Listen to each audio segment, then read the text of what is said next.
Seja muito bem-vindo a mais um capítulo do Mundo Corporativo, que hoje se dedica a falar sobre finanças, negócios, eu diria até bons negócios. E para conversar conosco sobre esse assunto, nós convidamos o Pierre Moureaux, que é advogado, professor do INSPER, doutor em Direito pela PUC de São Paulo, sócio da Casa do Saber e também um dos organizadores e autores do livro Fora da Curva: Os Segredos dos Grandes Investidores do Brasil e o que você pode aprender com eles. Pelo nome do livro, você já tem uma ideia de qual será o nosso tema hoje aqui no Mundo Corporativo. Pierre Moureaux, desde já, muito obrigado pela sua gentileza de estar conosco aqui. Um bom dia. Milton, eu que agradeço a oportunidade. Bom dia aos ouvintes, internautas, para a turma toda. Muito obrigado pela oportunidade. Pierre Moureaux, os segredos dos grandes investidores do Brasil. Mas se é segredo mesmo, eles contam isso ou a gente tem que descobrir? Então, quando o Florian Bartunek e eu tivemos a ideia desse livro, né, que depois a Juliana Napolitano nos ajudou na elaboração do livro, o brasileiro em geral não tinha muita tradição de contar as suas experiências profissionais, né? Por isso que a gente acabou utilizando o título, né, Fora da Curva, porque são pessoas que se destacaram. Nós pegamos 10 investidores de classes de ativos diferentes para poderem compartilhar suas informações. E a gente utilizou o segredo porque justamente dentro da cultura brasileira, né, dentro da cultura judaico-cristã, muitas vezes as pessoas não contam as suas trajetórias. E a gente acha que é muito importante para que as pessoas possam ler a história das pessoas e, através das histórias, utilizar a experiência dos outros justamente para o seu desenvolvimento profissional. Pois é, nós estamos falando em investidores aqui e você usou agora a expressão para o desenvolvimento profissional. Então nós não estamos falando especificamente para você que quer sair investindo no mercado. Você tem que fazer esse investimento pensando no seguinte: como é que isso pode beneficiar o meu negócio, como é que isso pode ajudar a minha vida mais lá à frente?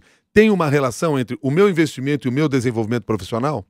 Com certeza, né? Nós somos um país que a taxa de juros é muito alta, né? Para as taxas de juros, em geral, as pessoas que querem empreender, em geral, têm que fazer uma acumulação de capital em um determinado momento ou pegar um dinheiro emprestado. Em geral, as pessoas, quando começam o seu pequeno negócio, pegam o dinheiro emprestado de alguém da família, de alguém próximo, aí você acumula um dinheiro e você empreende, seja com o apoio daquele grupo que você vive, né? Ou você toma dinheiro emprestado no banco. Hoje, qualquer empreendimento, quando você toma dinheiro emprestado no banco, a taxa de juros no Brasil, diferentemente de outros países, né, mais ou menos, só para a gente ter uma ideia, 40% do mundo hoje paga juro negativo. O Brasil ainda tem um juro alto, muito grande. Então, empreender no Brasil com a taxa de juros não é fácil. Então, o que nós tentamos demonstrar através do livro e do compartilhamento das experiências, né, é que é possível sim empreender, né, mas você tem que ter alguns cuidados. E a ideia é que esses cuidados, né, fomos brindados aí com a apresentação do Jorge Paulo Lemann, que é um homem de muito sucesso, né, e justamente ele narra na apresentação do livro que ele, ao longo da vida dele, foi tomando riscos maiores. Ele não é que ele tomou um risco de uma vez, ele foi se aperfeiçoando ao longo do tempo, justamente na sua gestão profissional, inclusive na gestão financeira dos seus investimentos. Bom, não por acaso Lemann, porque se nós queremos falar de investidores que dão passos certos e se desenvolvem nesse país, ele talvez seja a maior referência que nós temos hoje. É verdade, mas o próprio Lemann também já errou na vida. Ele inclusive narra na apresentação os riscos que ele tomou e os aprendizados que ele teve, tanto nas vezes que ele acertou como nas vezes que ele errou. Então, essa cultura e esse empreender é muito importante. A impressão minha, ou boa parte do nosso empreendedor brasileiro, muitos surgem ali como empreendedores até pela necessidade que tem. Boa parte desse empreendedor não sabe fazer a conta certa na hora de ver o quanto eu tenho que investir, o quanto eu tenho que faturar, o quanto eu tenho que cobrar, inclusive, pelo meu serviço. É verdade. O próprio Jorge Paulo, vamos seguir a trilha do Jorge Paulo Lemann, ele fala que se tivesse que estudar de novo, ele teria sido mais atento na matemática, porque ele acha que ele poderia ter tido um desenvolvimento ainda maior se ele tivesse se dedicado mais na matemática. E realmente a matemática é muito importante. As pessoas muitas vezes elas não têm a ideia, né? Quando você pega um recurso que você vai poupando, o reflexo que isso vai ter em 10, 20, 30, 40, 50 anos. E o impacto que isso pode ter na sua vida e também nas próximas gerações. Então, saber poupar e saber investir é uma coisa muito importante que as pessoas precisam ter essa cultura de poupar e investir. Essa é uma experiência que esses investidores, essas fontes que vocês procuraram para elaborar o trabalho no livro, essa é uma experiência que eles passaram, ou seja, eles tiveram esse cuidado em toda a sua trajetória? Então, muitas pessoas perguntam ao Florian Bartunek e a mim por que que a gente escolheu essas pessoas e não outras pessoas, né? Nós escolhemos essas pessoas porque a gente buscou pessoas que, num cenário de 10 anos, né, tomaram decisões certas, né, e tiveram bons resultados, sejam para eles e sejam para as pessoas que investiram com eles. Então, a gente tentou buscar pessoas que tiveram uma trajetória de sucesso profissional. Eu vou citar algumas das pessoas que nós entrevistamos, né? O André Jakurski, o Antônio Boncristiano, o próprio Florian Bartunek, que é sócio do Jorge Paulo, o Guilherme Achê, Guilherme Afonso Ferreira, José Carlos Reis Magalhães Neto, também conhecido como Zeca, Luiz Fernando Figueiredo, o Luiz Thunberger, Meyer Joves Nigri e o Pedro Damasceno. A ideia foi justamente através da trajetória das pessoas, e são pessoas com classes de ativos diferentes. A gente tentou justamente oferecer para os leitores, né, uma amostragem de diversas áreas das possibilidades de investimento. Bom, então vamos pensar assim, que experiências interessantes eles trouxeram para vocês e que podem nos ajudar a tocar o nosso negócio. O que você destacaria, quais pontos você destacaria, além de, como você já disse, aprender melhor matemática? Olha, primeira coisa, eu acho que é você se organizar, tá? Os seus atos do presente, né, eles realmente vão acabar influindo no seu futuro. Então, a organização é uma coisa muito importante. Se você pegar, inclusive o livro tem um detalhe importante, que a cada fim de capítulo eles fazem recomendações. Então, cada um dos entrevistados, né, eles recomendam coisas que eles acham que são chaves importantes no seu processo decisório. Então, vou pegar aqui aleatoriamente, vou pegar o primeiro entrevistado, né, e o que ele fala aqui é: o André Jakurski, divida os seus recursos em investimento de maior e menor risco. Ele coloca ali itens, né, do que ele acha. Cada um deles coloca 4 ou 5 recomendações e também livros que eles acham importantes, tá?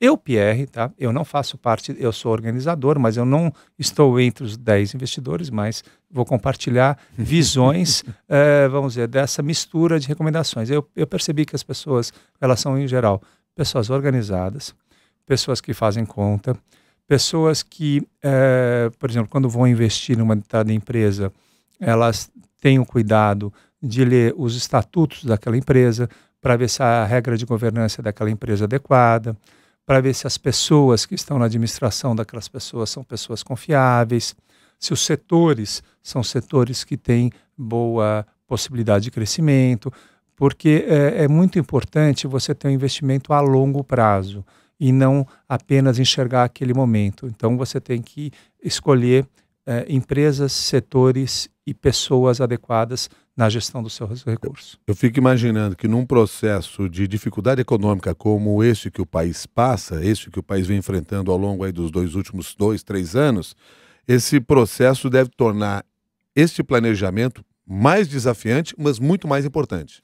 Com certeza, porque o Banco Central do Brasil tem sinalizado, né, a redução da taxa de juros aí. Você vê que cada reunião do Copom as taxas estão baixando, né?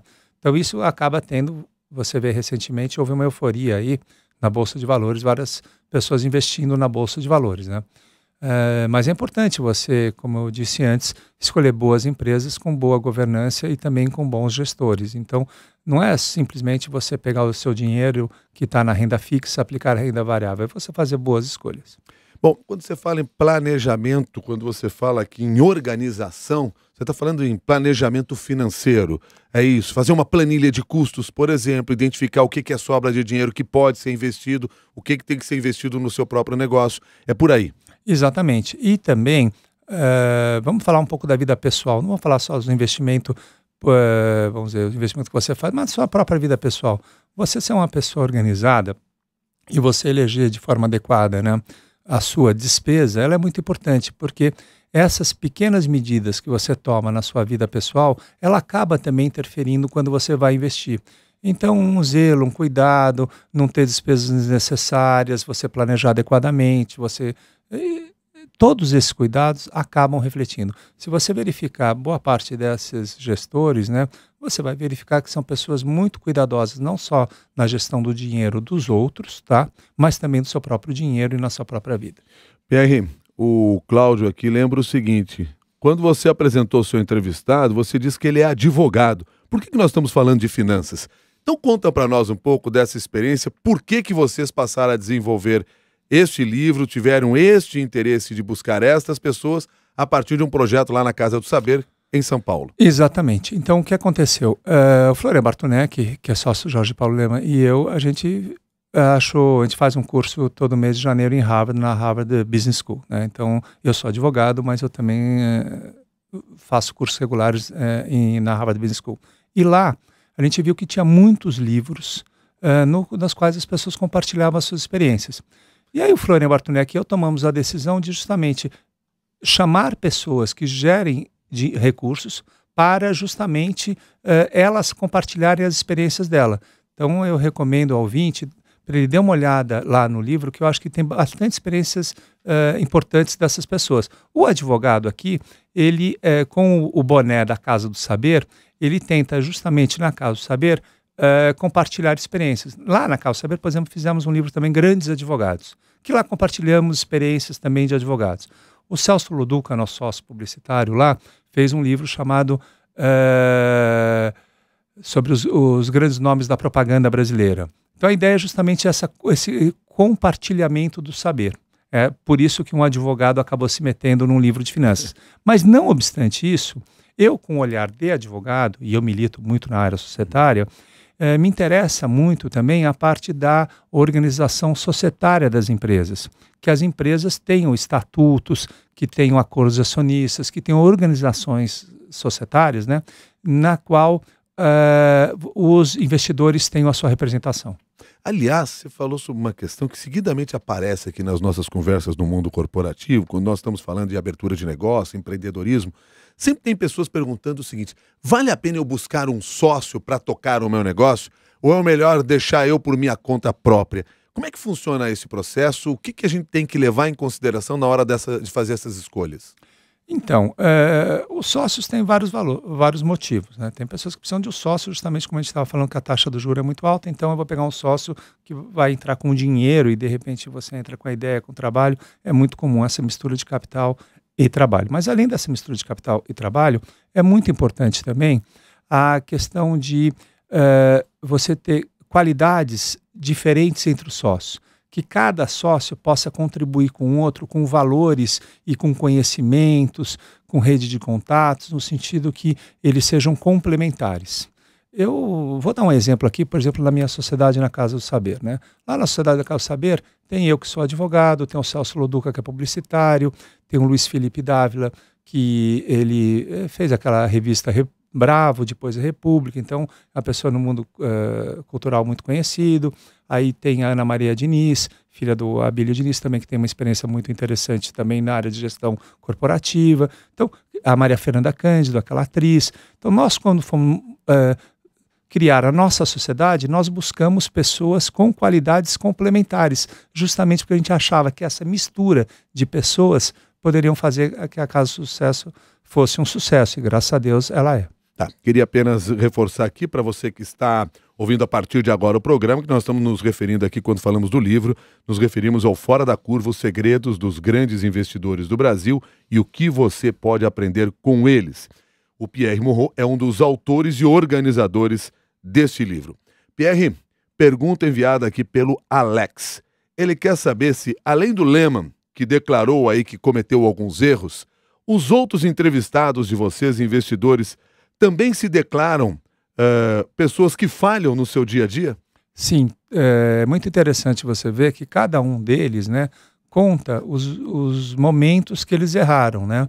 E justamente nesses momentos que eles erraram, eles tentam hoje ter anotar os momentos que você erra para que você, quando se enfrentar aquele momento novamente, né, você possa tentar não errar novamente. Então você aprender com aquele erro. Então eu vejo que muitos deles são muito diligentes, que anotam assim, ó, eu tomei essa decisão, o meu processo decisório foi assim assado, e eu acabei errando porque eu me equivoquei, eu acabei tomando a decisão errada, mas para que isso não se repita no futuro. E é engraçado porque quando a gente encontra essas pessoas que a gente entrevistou, eles ao invés de contar vantagem, dos acertos dele, eles são muito mais duros com eles mesmos pelos erros e do que pelos acertos. Então, todos eles são muito humildes no sentido de estar sempre no aperfeiçoamento contínuo. E são pessoas preparadas para o erro, para saber que o erro faz parte da nossa trajetória profissional? Eu acredito que sim, porque quando você é um gestor, você tem momentos que você ganha dinheiro e tem momentos de perda. Então a resiliência, né, a resistência no momento das perdas é muito importante, porque é muito fácil você comemorar um ganho, mas você absorver uma perda e ter a motivação no dia seguinte de ir trabalhar e fazer a coisa acontecer é muito importante. Então acredito que são pessoas que vão se preparando, mas de novo, elas foram se preparando ao longo da vida delas e ninguém vem pronto para suportar isso. Você é um preparo contínuo. Eu até pergunto isso porque muitas vezes a gente trabalha no dia a dia com as grandes referências, os nomes de sucesso, as pessoas veem histórias daqueles que tiveram sucesso e imagino que o mundo é assim. Eu vou empreender, tocar meu próprio negócio, fazer uma fábrica que saiu aqui do chão da garagem e eu vou fazer um sucesso. Mark Zuckerberg, né? Você já pensa logo naquele que fez o maior dos sucessos. E fica imaginando que o mundo realmente é assim e não está pronto para o primeiro, para o segundo, para o terceiro tombo. Você tem que estar preparado para esse momento, saber que isso pode acontecer na sua vida e principalmente ser resiliente. Exatamente. Tem um caso aqui no Fora da Curva que é muito interessante, do Zeca da Tarpon, né? Que é a BRF, que é aquela empresa, ele é um dos grandes investidores. E ele fala das dificuldades que ele teve ao longo do processo, todas as dificuldades, e ele acabou consolidando um negócio muito importante que é a BRF. Mas é muito interessante, no depoimento do Zeca especificamente, é muito interessante a resiliência que ele teve e a convicção que ele tinha, o propósito que ele tinha naquele investimento. Então ele tinha um projeto sim de longo prazo e eventuais dificuldades que ele teve ao curto prazo, ele soube resistir. Define para nós aqui o que é longo e curto prazo aqui no Brasil. Olha, em tese, curto prazo é até 1 ano, tá? E a partir de 1 ano você já entra no cenário de longo prazo. Mas cada vez o longo prazo é mais longo, porque realmente você acaba precisando... o ponto de maturação de uma série de negócios acaba suplantando muitas vezes 1 ano. Em geral você trabalha num cenário de 5 a 10 anos, tá? Porque muitas vezes o seu break-even, né, você não atinge em 1 ano, você acaba atingindo em períodos de 3 a 5 anos. Tá. O Mauro quer saber de todas as histórias, qual foi a que mais lhe inspirou, dessas que vocês coletaram através das entrevistas que fizeram? Eu vou começar pela mais pitoresca, tá? E depois eu vou pegar a que mais inspira, porque eu acho que as histórias pitorescas também são boas, né?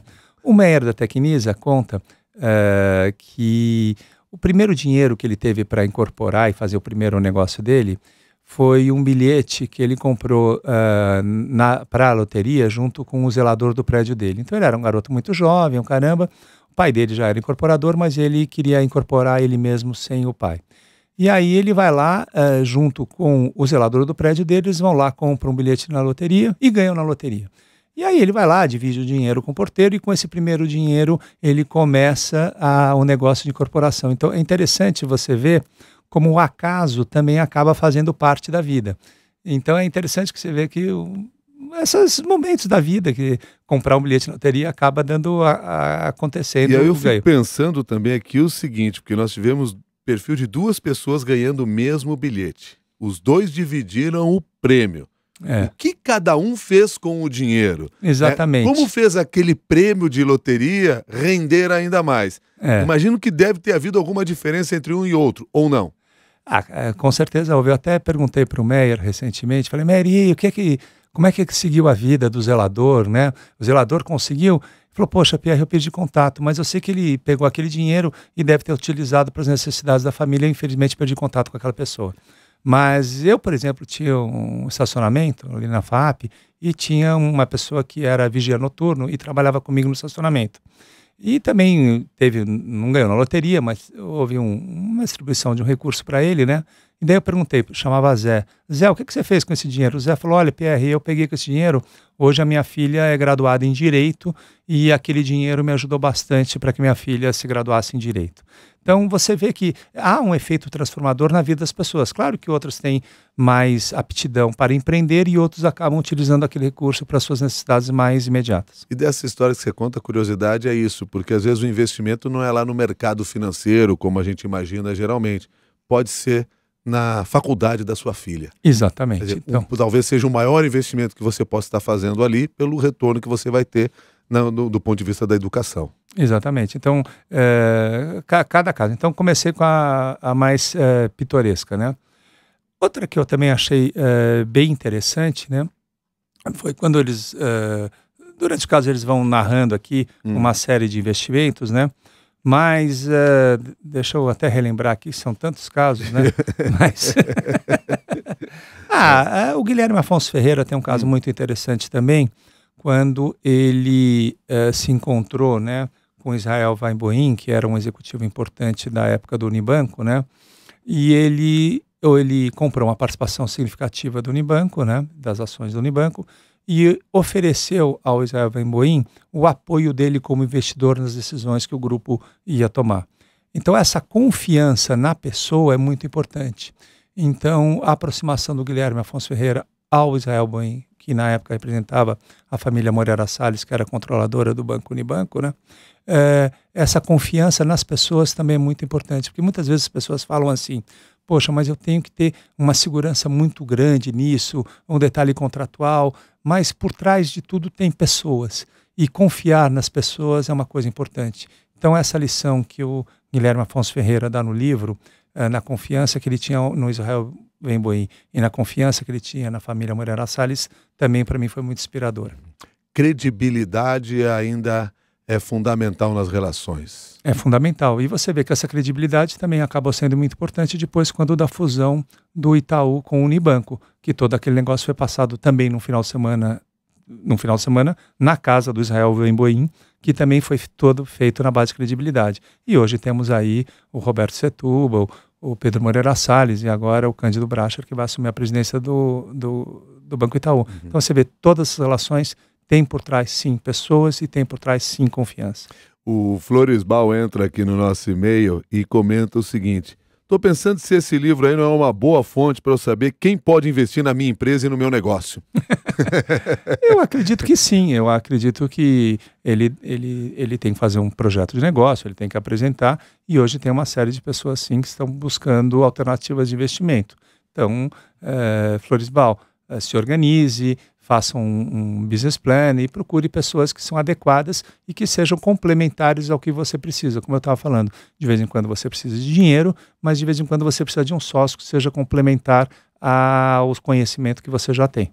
As pessoas aqui no Brasil, os novos empreendedores principalmente, ainda têm muito receio a essa ideia de vou entregar o meu negócio para um sócio.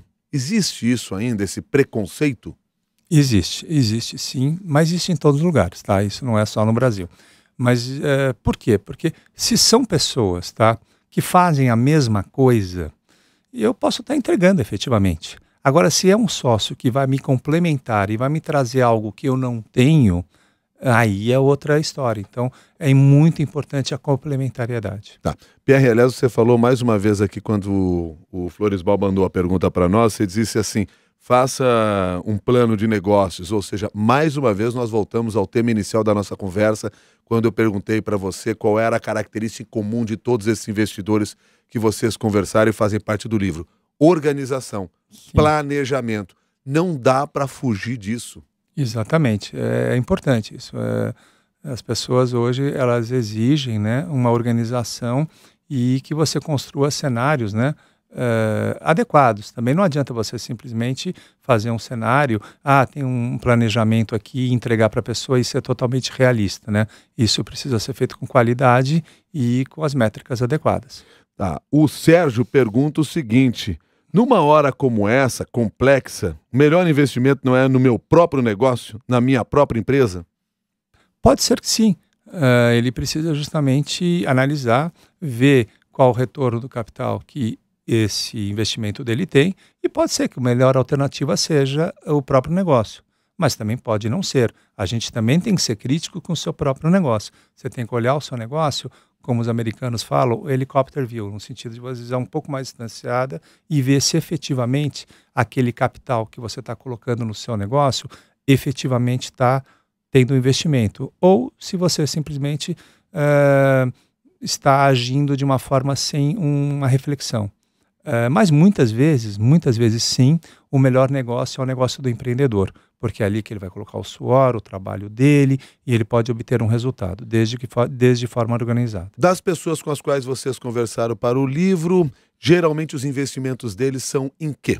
Então, nós justamente buscamos pessoas com tipos de investimentos diferentes. Então, tem investimentos em ações de companhia aberta, tem investidores ali de empresas de capital fechado, tem investidores no setor imobiliário, tem investidores que investem, inclusive, fora do Brasil. A ideia foi pegar investidores com classes complementares. Então, tem de tudo no livro. Quem tiver a oportunidade de ver o livro vai ver que tem investidores de segmentos bem diferentes. Pegando aqui a sua experiência pessoal, pelo que a gente já conversou, levando em consideração a sociedade na Casa do Saber e seu constante aprendizado em Harvard, na Harvard Business School, você decidiu investir na educação e no conhecimento. Sim, mas eu queria só deixar claro o seguinte, o meu investimento em educação, eu não busco retorno financeiro sobre esse investimento.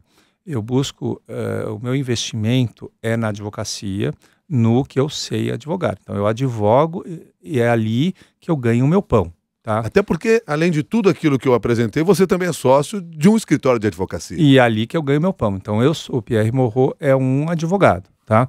O que acontece é que o Pierre Moreau também, com um grupo de amigos, resolveu empreender na Casa do Saber no sentido de devolver para a sociedade uma série de coisas que a sociedade nos dá. Então, o meu trabalho hoje na Casa do Saber e meu trabalho hoje como membro do Conselho do INSPER Direito é justamente ajudar na educação. Eu, pessoalmente, não enxergo a educação como um negócio. Claro que pode ser um bom negócio, mas o meu propósito não é negócio na Casa do Saber nem no INSPER. Agora, quando eu perguntei isso para você, na verdade, o meu olhar estava mais para o conhecimento, talvez, do que para a educação. Porque quando você vai para a Harvard Business School, você está mais ou menos na minha faixa de idade aqui, mas é uma pessoa que, dentro de todas as áreas que você está atuando, é uma pessoa bem sucedida. Mas o aprendizado contínuo segue sendo um investimento para você. Sim, eu acredito muito na educação continuada. Inclusive, eu defendo que os advogados tenham educação continuada. Por exemplo, que a OAB deveria exigir, como, por exemplo, em Nova York, né, que para você continuar exercendo a advocacia, né, você tem que fazer cursos que te certificam que você continua estudando. Porque, por exemplo, um advogado que pega uma causa muito complexa e não está adequadamente preparado é um risco para o seu cliente.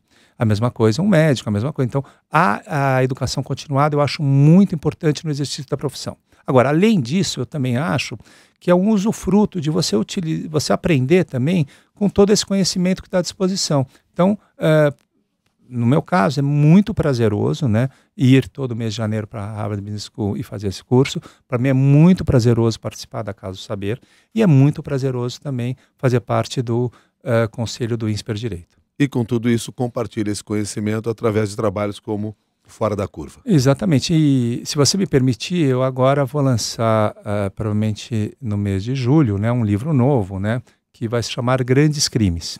E através desse livro, a ideia é contar a evolução do direito brasileiro através dos grandes crimes. Então teremos crimes ali bem diversos e justamente a ideia é compartilhar esse conhecimento. Tá certo. Pierre Moreau, muito obrigado pela gentileza de você estar conosco aqui no Mundo Corporativo, compartilhar todo esse conhecimento de vocês com o nosso público. Até uma nova oportunidade. Eu que agradeço a oportunidade. Muito obrigado pela presença. Pierre Moreau, que é advogado, professor do INSP, doutor em Direito pela PUC de São Paulo, sócio da Casa do Saber, sócio também de um escritório de advocacia e autor, ou um dos autores e organizadores do livro Fora da Curva, os segredos dos grandes investidores do Brasil e o que você pode aprender com eles.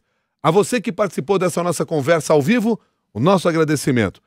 A você que fica aqui, a ideia é a seguinte: compartilhar, pegar o conhecimento e levar à frente. Então, nosso convite qual é? Pegue essa entrevista agora, que já está à sua disposição, e leve para suas redes sociais. Discuta, em cima dos argumentos que nós demos aqui, discuta o seu tema, pense da sua maneira e depois devolva para a gente.